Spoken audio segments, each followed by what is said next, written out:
Je vous souhaite à toutes et à tous la bienvenue, malgré le temps qui ne se prête pas trop à se promener dans un jardin.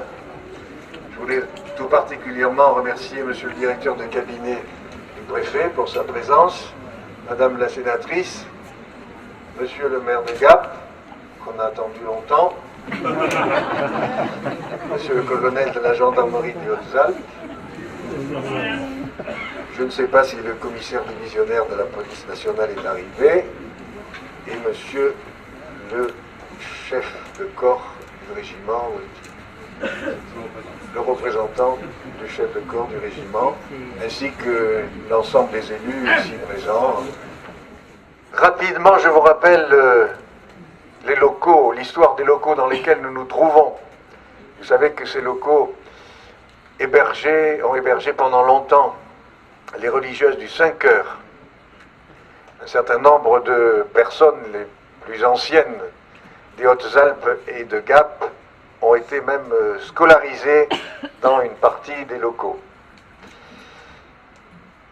Nous nous sommes trouvés avec la responsabilité de l'ensemble de cette propriété au moment où les religieuses ont constaté, bien que de nouvelles religieuses plus jeunes ne venaient pas les rejoindre, et lorsqu'elles étaient encore 3, du temps de mon prédécesseur, elles ont fait don au diocèse de l'ensemble de cette propriété.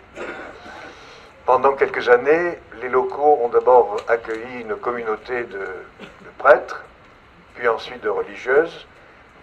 Les uns et les autres sont partis, et nous avions bien ces bâtiments sans trop savoir ce que nous pouvions en faire, dans la mesure où nous n'avions pas les moyens de les restaurer, de les remettre en état. On avait fait plusieurs études, notamment avec le maire de Gap, pour voir comment on pouvait ensemble réaliser quelque chose, mais ça n'a jamais abouti. Et un samedi matin, alors que j'étais dans mon bureau, j'ai reçu un appel téléphonique d'un avocat de Paris qui m'a dit, voilà, je vous appelle pour vous informer que le diocèse va avoir un legs relativement important. Et ce legs relativement important nous a permis de pouvoir prendre la décision de restaurer ces lieux plutôt que de les laisser à l'abandon et se détériorer d'année en année, puisque chacun sait que des locaux qui ne sont pas occupés se détériorent assez rapidement. Et c'est ainsi donc que j'ai pris la décision de faire les restaurations nécessaires pour pouvoir accueillir ici l'ensemble des services du diocèse. Donc se trouve sur tout cet espace, de l'autre côté là-bas, le bâtiment que vous voyez en blanc, c'est là où résident les prêtres âgés du diocèse, ainsi que des personnes qui nous ont demandé de les accueillir dans la dernière étape de leur vie. Ensuite, dans la partie à côté, de l'autre côté des arches, se trouvent les locaux qui sont mis à la disposition de la paroisse Saint-Arnoux, c'est-à-dire la paroisse de Tougap, et puis quelques villages autour de Gap. Dans cette partie ici, donc, se trouve l'ensemble des services, les archives, les salles de réunion, et dans la partie que vous ne voyez pas, mais qui est dans la cour intérieure, des locaux que nous sommes en train d'aménager pour y accueillir tout ce qui concernera la pastorale des jeunes. Lorsque nous avons fait le projet de réaliser les travaux dans ce jardin, j'ai tenu à ce que ce soit un lieu ouvert.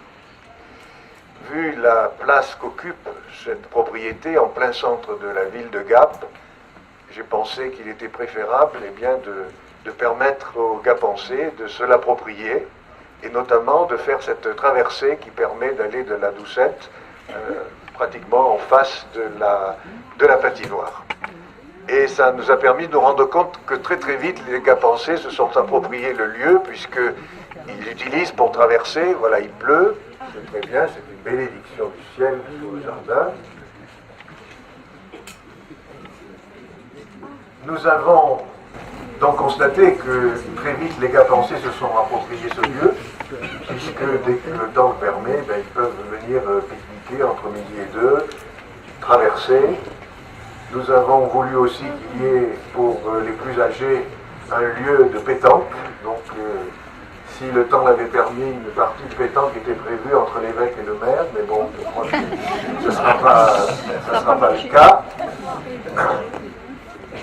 Et puis, donc, vous avez vu, là, on a disposé un certain nombre de bancs et tout ce qu'il faut pour que les personnes qui viennent ici puissent profiter de cet espace. À l'entrée, un accueil ouvert aussi, puisque si les personnes qui le veulent peuvent venir passer un moment, se réchauffer si elles ont froid, boire un café, lire le Dauphiné, de façon que voilà, tout le monde puisse être accueilli. Donc voilà ce que je peux vous dire sur ces lieux. D'où vient l'argent, je vous l'ai dit. Je dois d'abord remercier à la fois Damien Brédis, l'économe diocésain, l'architecte Robert Durand, et puis aussi tous les corps de métier qui ont travaillé ici depuis 3 ans. Et je peux dire que donc tous ces corps de métier sont à la fois soit de Gap, soit de Hautes-Alpes en tout cas, et que nous nous sommes félicités du travail qu'ils ont réalisé pendant ces 3 années. Donc il y en a quelques-uns, là je vois des visages par-ci, ici et là. Je tiens à les remercier pour la qualité du travail qu'ils ont fourni, et un grand merci à l'architecte qui a dû parfois supporter les demandes de l'évêque. Il se trouve que parmi ceux qui ont consacré énormément de temps à la réalisation de l'ensemble de ces travaux, il y a René Tolosan. René Tolosan était quelqu'un qui travaillait bien sûr avec l'architecte, avec l'économe diocésain, mais aussi avec l'ensemble des entreprises, quelqu'un d'une grande disponibilité, vraiment avec qui il était très agréable de travailler. Et puis j'ai eu la tristesse un matin de recevoir un appel téléphonique pour me dire qu'il nous avait quittés brutalement, décédé dans son jardin un matin. Et donc pour lui rendre hommage et puis pour le remercier de tout ce qu'il nous a donné pendant le temps où il a travaillé ici, j'ai pris la décision que cette traversée de l'ensemble du jardin porterait son nom. Tout à l'heure, on ira inaugurer la plaque qui porte son nom pour qu'on se souvienne de tout ce qu'il a donné pendant les années où il a pu travailler ici avec nous. Et puis, là encore, parfois les choses se passent de manière tout à fait inattendue. J'ai reçu dans mon courrier une photo et une sculptrice me disait voilà ce que j'ai réalisé, est-ce que ça pourrait vous intéresser? Je ne sais pas où elle est. Ne vous cachez pas. Voilà, venez.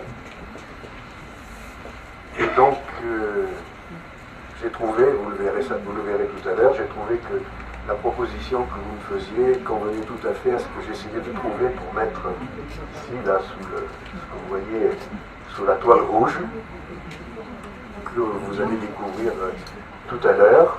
Et donc, ben voilà, on a, après avoir réfléchi, le groupe des prêtres a accepté de financer cette sculpture pour qu'elle puisse trouver sa place ici dans ce parc. Vous verrez, je ne vais pas vous la décrire, vous la découvrirez vous-même tout à l'heure, mais vous verrez que ça correspond tout à fait au sens que nous avons souhaité donner à ce lieu, un lieu ouvert, un lieu d'accueil pour tous et toutes. Alors nous allons couper d'abord ce ruban. Il y en a qui ont triché puisqu'ils sont déjà de l'autre côté. Et ensuite on se déplacera.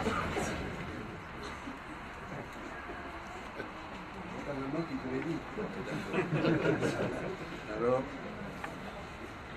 voilà. Et voilà qui est fait.